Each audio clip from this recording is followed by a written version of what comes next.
তোমাদের সবাইকে ঈদ মোবারক। আসসালামু আলাইকুম অষ্টম শ্রেণীর শিক্ষার্থীরা, আশা করছি তোমরা সবাই ভালো আছো। মার্চান্স একাডেমিতে তোমাদের স্বাগতম। আমরা তোমাদের বাংলা সেকেন্ড পার্ট সন্ধি বিচ্ছেদ পড়াছিলাম। আজকে আমরা পড়াবো ব্যঞ্জন সন্ধি নিয়ে। গত ক্লাসগুলোতে আমরা স্বর সন্ধি নিয়ে আলোচনা করেছিলাম। গত ক্লাসগুলো তোমরা যারা দেখোনি অবশ্যই প্লে লিস্টে গিয়ে ক্লাসগুলো দেখে আসবে। তাহলে চলো আমরা শুরু করি। আজকে আমরা যে সন্ধি নিয়ে আলোচনা করবো সেগুলো হচ্ছে ব্যঞ্জন সন্ধি। আমরা জানি আমাদের ব্যঞ্জন বর্ণগুলোকে 5টা বর্গে ভাগ করা হয়েছে, যেগুলোকে বলা হয় বর্গীয় বর্ণ। সেই 5টা বর্গীয় বর্ণগুলো কী কী বলো তো? ক, চ, ট, ত, প। ক থেকে উ পর্যন্ত এবং চ থেকে ইও, তারপর ট থেকে মূর্ধন্য, ত থেকে দন্তন্য, প থেকে ম। 25টা ব্যঞ্জন বর্ণকে বলা হয় বর্গীয় বর্ণ। এই বর্গীয় বর্ণ নিয়ে 3টা নিয়ম রয়েছে। সো এই 3টা নিয়ম আমি ফার্স্টে তোমাদের দেখিয়ে দিচ্ছি, নেক্সট বাকি নিয়মগুলো দেখিয়ে দেব। ওকে, তো বর্গীয় বর্ণ কোনগুলো সেগুলো আমরা জানি। দেখো, এই যে ক থেকে উ পর্যন্ত এগুলোকে বলা হয় ক বর্গীয় বর্ণ, চ থেকে ইও এগুলোকে বলা হয় চ বর্গীয় বর্ণ, ট থেকে মূর্ধন্য এগুলোকে বলা হয় ট বর্গীয় বর্ণ, ত থেকে দন্তন্য এগুলোকে বলা হয় ত বর্গীয় বর্ণ, প থেকে ম এগুলোকে বলা হয় প বর্গীয় বর্ণ। ওকে, তারপর দেখো এই যে শেষের 5 নম্বরের যে বর্ণগুলো রয়েছে উ, ইও, মূর্ধন্য, দন্তন্য, তারপর ম, এগুলোকে বলা হয় বলতো, এগুলোকে বলা হয় নাসিক্য বর্ণ। আমরা যখন ব্যঞ্জন বর্ণ পড়েছিলাম তখন আমরা এগুলো নিয়ে বিস্তারিত আলোচনা করেছিলাম। ব্যঞ্জন সন্ধির ফার্স্ট নিয়ম আমরা দেখি। প্রথম নিয়ম একটু খেয়াল করো, নিয়ম 1 3 = 1। তার মানে কি? দেখো, এই যে 5টা বর্গীয় বর্ণ এগুলোকে আমরা 5টা ভাগে ভাগ করেছি, তাই না?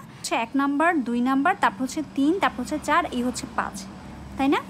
তাহলে একটু খেয়াল করো, এই 3 নাম্বারে যে ব্যঞ্জন বর্ণগুলো রয়েছে এগুলো থাকলে আমরা কি বসাবো? একের ব্যঞ্জন বর্ণগুলো বসাবো। কিভাবে বসাবো একটু খেয়াল করো। যদি গ থাকে তাহলে আমরা কি বসাবো? ক বসাবো। দেখো, যদি গ থাকে তাহলে আমরা বসাবো ক, চ থাকে তাহলে আমরা বসাবো চ, যদি থাকে ডয় শূন্যর, দেখো ড বা ডয় শূন্যর দুইটা একই কথা। ড থাকতে পারে, ডয় শূন্যরও থাকতে পারে, একই কথা। যদি থাকে তাহলে আমরা কি বসাবো? ট বসাবো। যদি দ থাকে তাহলে আমরা বসাবো খণ্ডেত, ত না, আমরা বসাবো কি বলতো? খণ্ডেত। আর যদি ব থাকে তাহলে আমরা বসাবো প। দেখো, আমি এখানে খুব সুন্দর করে লিখে দিয়েছি তোমরা যাতে বিষয়টা ক্লিয়ারলি বুঝতে পারো। এখন যদি আমরা কিছু উদাহরণ দেখি তাহলে বিষয়টা তোমাদের জন্য আরও বেশি ক্লিয়ার হয়ে যাবে। সো দেখো, আমরা একটা উদাহরণ দেখি। দেখো, নিযন্ত, নিযন্ত, একটু খেয়াল করো, এই নিযন্তকে যদি আমরা সন্ধি বিচ্ছেদ করি তাহলে দেখো নিযন্ত লিখতে মাঝখানে কি রয়েছে? বর্গীয় জ রয়েছে। তা আমরা বলেছি যদি জ থাকে তাহলে আমরা কি লিখবো বলো তো? চ লিখবো। এই যে জ থাকলে আমরা কি লিখবো? চ লিখবো। তাহলে দেখো কি হবে, এটাকে যদি আমরা বিচ্ছেদ করি এটা হবে নিস যোগ জর জায়গায় আমরা কি লিখবো? চ লিখবো। তাহলে হবে জর জায়গায় আমরা লিখবো চ, তাহলে হবে নিস যোগ অন্ত। বিষয়টা ক্লিয়ার? সো আরও কিছু উদাহরণ আমরা দেখি। দেখো, সদা নন্দ, এটাকে যদি আমরা বিচ্ছেদ করি, দেখো এখানে কি রয়েছে? দ রয়েছে। তাহলে দর পরিবর্তে আমরা কি লিখবো? খণ্ডেত। তাহলে আমরা কি লিখবো? দ উঠিয়ে দিয়ে আমরা লিখবো সর সাথে দ উঠিয়ে দিয়ে আমরা লিখবো খণ্ডেত। তাহলে কি হলো? সৎ যোগ, যেহেতু সদা নন্দ তাহলে কি হবে? আনন্দ। তারপর নেক্সট দেখো, বাগদান, বাগদান। দেখো, বাগদান এখানে কি রয়েছে? গ রয়েছে। তাহলে দেখো গ কোথায় রয়েছে? 3 নাম্বারে। সো আমরা বলেছি 3 থাকলে কি হবে? 1 হবে। তাহলে গ এখানে, তাহলে গর সাথে কি হবে? ক হবে, তাই না? তাহলে গ থাকলে আমরা কি বসাবো? ক বসাবো। তাহলে কি হবে? গ উঠিয়ে দিয়ে আমরা লিখব ক, তাহলে হবে বাগ যোগ দান, বাগদান। বিষয়টা ক্লিয়ার? তোমাদের মনে প্রশ্ন আসতে পারে, আমরা দেখো এখানে গ আছে, দ আছে। দেখো 3 নাম্বারে কিন্তু দ আছে, তাহলে আমরা গ ধরলাম, দ কেন ধরলাম না? আচ্ছা, এখন দ ধরে যদি আমরা এটাকে বিচ্ছেদ করি তাহলে দেখো কি আসে। দ ধরে যদি আমরা বিচ্ছেদ করি তাহলে আসবে কি বলতো? দর পরিবর্তে আমরা কি লিখবো? খণ্ডেত। তাহলে কি আসবে বলতো? বাগত যোগ আন আসবে, তাই না? তাহলে দেখো এই ফার্স্টেরটা কারেক্ট হলো নাকি সেকেন্ডটা? আমাদের তো অর্থটা ঠিক রাখতে হবে, তাই না? সো দেখো এটা কি হবে? এটা একদমই হবে না। তাহলে এটা কাটা, তার মানে এটা হবে না, এটা বিচ্ছেদ হবে না। সো আমাদের বিচ্ছেদটা কীভাবে হবে, এই যে গড় জায়গায় আমরা কী লিখবো, ক লিখে আমরা হচ্ছে গ দিয়ে বিচ্ছেদ করবো, তাই না? সো দেখে এটা কিন্তু হচ্ছে না, এটা কি হচ্ছে, এই যে আমরা এটা লিখলাম এটা কি হচ্ছে, এটা একদমই হচ্ছে না। বিচ্ছেদটা কী হবে, এইটা বাঘ যোগ দান। বিষয়টা ক্লিয়ার? আচ্ছা, নেক্সট দেখো ডুবন্ত। এখানে কি রয়েছে, ব। তাহলে ব থাকলে কি হবে বলো তো, প। এই যে ব হচ্ছে 3 নম্বরে রয়েছে, আমরা জানি 3 সমান 1, তার মানে 3 থাকলে, তার মানে ব থাকলে কি হবে, ব থাকলে হবে প। তাহলে কি হবে, ডুব যোগ অন্ত। তারপর দেখো সরা নন। তাহলে দেখো এখানে কি রয়েছে, ডয় শূন্য র। তাহলে ডয় শূন্য র থাকলে কি বসবে, ট বসবে। তাহলে দেখো আমরা কি লিখব, শর্ট যোগ আনন। ডয় শূন্য র উঠিয়ে দিয়ে আমরা সেখানে কি লিখব, ট লিখব, তারপর হচ্ছে যোগ আনন। আশা করছি বিষয়টা তোমাদের কাছে ক্লিয়ার। এরকম অসংখ্য উদাহরণ তোমাদের বইয়ে আছে।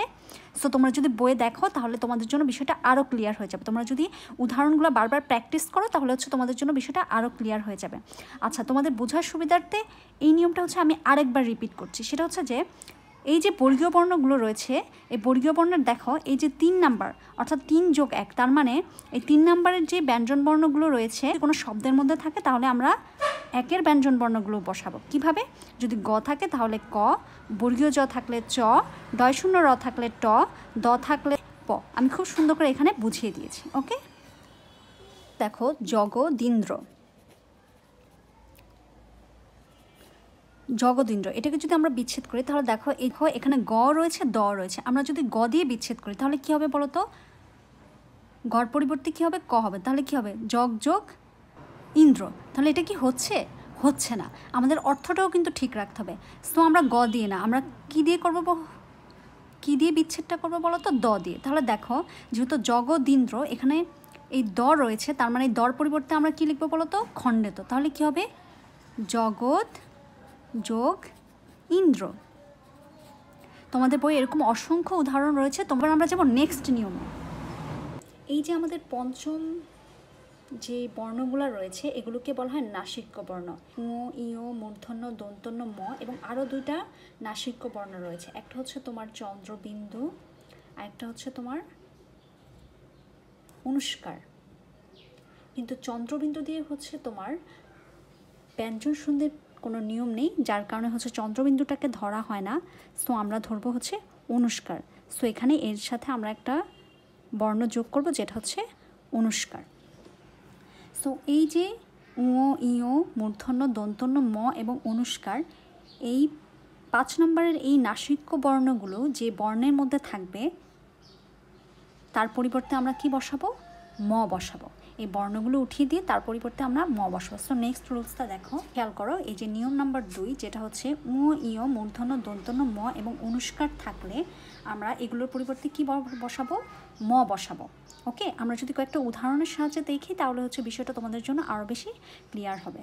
সো দেখো সংখ্যা, এখানে কি আছে দেখো তো, ঙ আছে তাই না? সো ঙর পরিবর্তে আমরা কি বসাবো, ম বসাবো। তাহলে কি হবে বলো তো, আমরা যদি এটাকে বিচ্ছেদ করি, সমযোগ কা, ঙ উঠিয়ে দিয়ে আমরা সেখানে কি বসিয়েছি, ম বসিয়েছি এবং যোগ কা। এরকম যদি আমরা আরও কয়েকটা উদাহরণ দেখি তাহলে দেখো দেখো সন্তাপ, এখানে কি রয়েছে, মূর্ধন্য রয়েছে তাই না? তাহলে আমরা কি করব বলো তো, মূর্ধন্য উঠিয়ে দেখি সেখানে আমরা কি লিখবো, ম লিখবো। তাহলে কি হবে বলো তো, সমযোগ তাপ। ওকে, তারপর দেখো সংসার। সংসার এই শব্দটিতে এখানে কি রয়েছে বলো তো, এই যে অনুষ্কার তাই না, এই যে অনুষ্কার। তাহলে আমরা কি লিখবো, বিচ্ছেদটা কিভাবে করব, সমযোগ সার, সমযোগ সার। ওকে, নেক্সট দেখো এরকম অসংখ্য উদাহরণ আছে। অহংকার, তাহলে এটা বিচ্ছেদ কি হবে বলো তো, অহম যোগ কার। আমরা এই খণ্ডতর পরিবর্তে কি লিখবো, ম লিখব। কারণ আমরা বলেছি যে এই যে নাসিক্য বর্ণগুলো রয়েছে এগুলো থাকলে আমরা কি বসাবো, ম বসাবো। এখানে এই যে মূর্ধন্য রয়েছে তাহলে আমরা কি বসাবো বলো তো, সমযোগ চয়। তোমাদের বই এরকম অসংখ্য উদাহরণ আছে, তোমরা যদি উদাহরণগুলো প্র্যাকটিস করো তাহলে বিষয়টা তোমাদের জন্য আরও ক্লিয়ার হয়ে যাবে। 3 নাম্বার নিয়ম হচ্ছে 5 5 1 5। 3 নাম্বার রুলস দেখো, এই যে 5 5 1 5 তার মানে হচ্ছে এই যে পঞ্চম বর্গীয় বর্ণগুলো রয়েছে, এই বর্গীয় বর্ণগুলো যদি তোমার যুক্ত থাকে তাহলে এই বর্গীয় বর্ণের পরিবর্তে আমরা কি বসাবো? একের বর্গীয় বর্ণগুলো বসাবো। যদি থাকে উ তাহলে আমরা বসাবো ক, যদি থাকে ইও তাহলে বসাবো চ, আর পরবর্তী যে বর্ণটা থাকবে সেটা অপরিবর্তিত থাকবে। যদি কিছু উদাহরণের সাহায্যে দেখি তাহলে বিষয়টা তোমাদের জন্য আরও ক্লিয়ার হবে। সো দেখো আমরা কিছু উদাহরণ দেখি, তোমাদের বোঝার সুবিধার্থে আমি এখানে খুব সুন্দর করে লিখে দিয়েছি। দেখো, উ থাকলে ক, ইও থাকলে চ, মূর্ধন্য থাকলে ট, দন্তন্য থাকলে খণ্ডেত এবং ম থাকলে প। সো আমরা কিছু উদাহরণ দেখি। দেখো আমরা যদি লিখি সম্মান, সো দেখো এখানে ম, এখানে দুইটা যুক্ত বর্ণ, সো এখানে মটা কি বলতো? নাসিক্য বর্ণ। তো আমরা বলেছি ম থাকলে কি হবে? প হবে, তাই না? সো এটা কি হবে বলতো? প্রথম যে বর্ণটা তার পরিবর্তে আমরা লিখব প, আর পরবর্তী বর্ণটা কি থাকবে? অপরিবর্তিত থাকবে। তাহলে হচ্ছে সপযোগ মান। বিষয়টা ক্লিয়ার? জগন্নাথ এটাকে যদি আমরা বিচ্ছেদ করি, দেখো এখানে 9 ন, এটা দুইবার রয়েছে, তাই না? সো দেখো এটা কি নাসিক্য বর্ণ না? সো নাসিক্য বর্ণ, এটার পরিবর্তে আমরা কি লিখব? ন। এই দুইটাই কি দন্তন্য, সো দন্তন্য পরিবর্তে লিখবো আমরা খণ্ডেত, তাই না? সো এটা কি হবে বলতো? প্রথম নর পরিবর্তে আমরা লিখবো খণ্ডেত, তাহলে কি হবে? জগৎ যোগ, আর পরবর্তী নটা কি থাকবে? অপরিবর্তিত থাকবে, তাহলে কি হবে? নাথ। জগৎ যোগ নাথ। নেক্সট দেখো ব্রাহ্ময়, সো এটাকে যদি আমরা বিচ্ছেদ করি, তার প্রথম যে উ রয়েছে এটার পরিবর্তে আমরা কি লিখব? উ থাকলে কি হবে? ক, তাহলে আমরা লিখব বাঘ যোগ, আর পরবর্তী এই যে ওর সাথে যে ম রয়েছে যুক্ত, এটা কি থাকবে? অপরিবর্তিত থাকবে, তাহলে কি হবে? বাঘ যোগ ময়, মৃন্ময়। সো এটা কি হবে বলো তো? এই যে নয়ের পরিবর্তে কি হবে? খণ্ডেত, তাহলে কি হবে? মৃৎ যোগ ময়। এরকম অসংখ্য উদাহরণ আছে তোমাদের বইয়ে, তো তোমরা যদি বইয়ে একটু দেখো, সো তোমরা যদি এই নিয়মগুলো ফলো করে বইয়ের উদাহরণগুলো একটু প্র্যাকটিস করো তাহলে তোমাদের জন্য এই ব্যঞ্জন সন্ধি ক্লিয়ার হয়ে যাবে। এইবার যদি আমরা আমাদের বইয়ের দিকে একটু খেয়াল করি তাহলে দেখো এই হচ্ছে তোমাদের ব্যঞ্জন সন্ধি।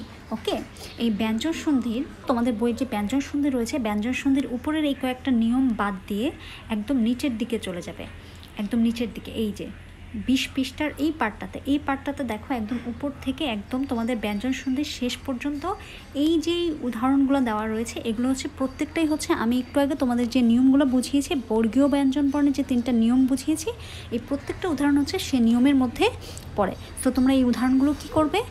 প্র্যাকটিস করবে। ওকে, আর পরবর্তী ক্লাসে আমি হচ্ছে তোমাদের ফার্স্টের যে নিয়মগুলো রয়েছে সেই নিয়মগুলো বুঝিয়ে দেবো। উদাহরণগুলো যদি একটু দেখি, দেখো আমরা একটু আগে যে নিয়মগুলো পড়েছি, দেখো এখানে কি রয়েছে? বাগদান, আমি তোমাদের করিয়েছি, তাই না? বাগদান, দেখো কি রয়েছে? গ রয়েছে, তা আমরা জানি গ থাকলে কি হবে? ক হবে, তাহলে কি হয়েছে? দেখো তো বাগ যোগ দান। তারপর হচ্ছে দিগ্বিজয়, দেখো কি রয়েছে? গ রয়েছে, তো গড় পরিবর্তে আমরা কি লিখেছি? আমরা পড়েছিলাম গড় পরিবর্তে আমরা কি লিখেছি?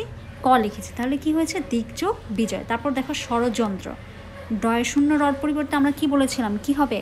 ট হবে। তোমাদের যে প্রথম নিয়মটা পড়িয়েছিলাম, তোমাদের 3 সমান হচ্ছে 1, তার মানে 3 নম্বরের যে বর্ণগুলো রয়েছে সেগুলোর পরিবর্তে আমরা 1-এর বর্ণগুলো বসাবো, তাই না? সো দেখো এখানে ডয় শূন্য র ছিল, ডয় শূন্য রর পরিবর্তে কি বসবে? ট বসবে। তো দেখো কি হয়েছে? ষড়যন্ত্র হয়েছে ষড়যোগ যন্ত্র। তারপর দেখো উদ্গীরণ, দর পরিবর্তে কি হবে? খণ্ডেত হবে, তাহলে কি হয়েছে? উদ্যোগ গীরণ।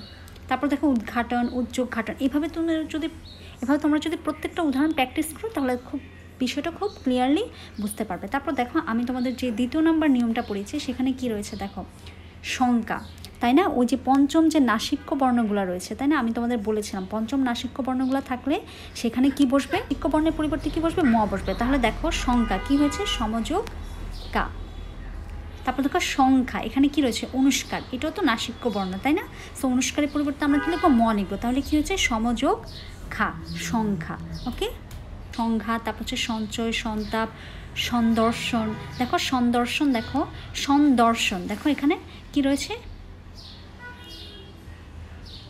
ন রয়েছে নাসিক্য বর্ণ, সো এটার পরিবর্তে আমরা কী লিখবো? ম লিখবো। তাহলে কী হচ্ছে? সমযোগ দর্শন। ওকে, ভিডিওটি ভালো লাগলে অবশ্যই লাইক কমেন্ট শেয়ার করবে এবং নিয়মিত আপডেট পেতে চ্যানেলটি সাবস্ক্রাইব করে রাখবে। পরবর্তী ক্লাসে আমরা তোমাদের বইয়ের ফার্স্টের যে নিয়মগুলো রয়েছে সেই নিয়মগুলো নিয়ে আলোচনা করবো।